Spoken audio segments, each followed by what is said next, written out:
Chapter 40. Misconception of the Mother's Work. The mother's work often seems to her an unimportant service. It is a work that is rarely appreciated. Others know little of her many cares and burdens.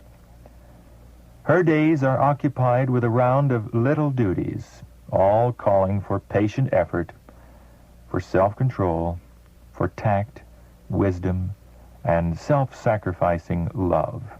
Yet she cannot boast of what she has done as any great achievement. She has only kept things in the home running smoothly. Often weary and perplexed, she has tried to speak kindly to the children, to keep them busy and happy, and to guide their little feet in the right path. She feels that she has accomplished nothing, but it is not so. Heavenly angels watch the careworn mother, noting the burdens she carries day by day. Her name may not have been heard in the world, but it is written in the Lamb's Book of Life. The true wife and mother will perform her duties with dignity and cheerfulness, not considering it degrading to do with her own hands whatever it is necessary to do in a well-ordered household. What an important work! And yet we hear mothers sighing for missionary work. If they could only go to some foreign country, they would feel that they were doing something worthwhile. But to take up the daily duties of the home life and carry them forward seems to them like an exhausting and thankless task. Mothers who sigh for a missionary field have one at hand in their own home circle. Are not the souls of her own children of as much value as the souls of the heathen?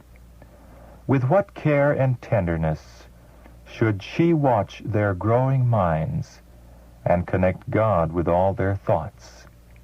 Who can do this as well as a loving, God-fearing mother? There are some who think that unless they are directly connected with active religious work, they are not doing the will of God. But this is a mistake. Everyone has a work to do for the Master. It is a wonderful work to make home pleasant and all that it ought to be. The humblest talents, if the heart of the recipient is given to God, will make the home life all that God would have it. A bright light will shine forth as the result of wholehearted service to God. Men and women can just as surely serve God by giving earnest heed to the things which they have heard, by educating their children to live and fear to offend God, as can the minister in the pulpit. These women who are doing with ready willingness what their hands find to do, with cheerfulness of spirit, aiding their husbands to bear their burdens, and training their children for God, are missionaries in the highest sense. If you ignore your duty as a wife and mother, and hold out your hands for the Lord to put another class of work in them, be sure that he will not contradict himself. He points you to the duty you have to do at home.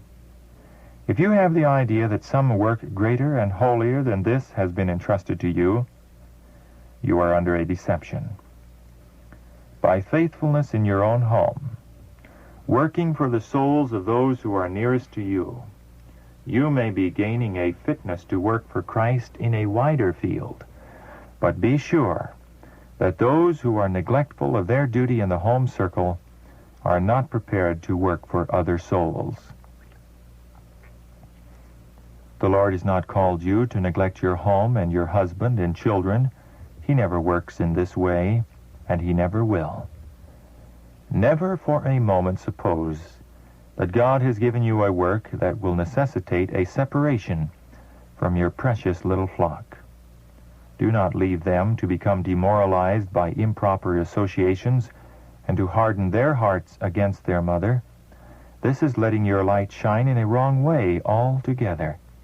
You are making it more difficult for your children to become what God would have them and win heaven at last. God cares for them, and so must you if you claim to be His child. During the first years of their lives is the time in which to work and pray and watch and encourage every good inclination. This work must go on without interruption. You may be urged to attend mothers' meetings and sewing circles, that you may do missionary work. But unless there is a faithful, understanding instructor to be left with your children, it is your duty to answer that the Lord has committed to you another work which you can in no wise neglect. You cannot overwork in any line without becoming disqualified for the work of training your little ones and making them what God would have them to be. As Christ's co-worker, you must bring them to Him, disciplined and trained.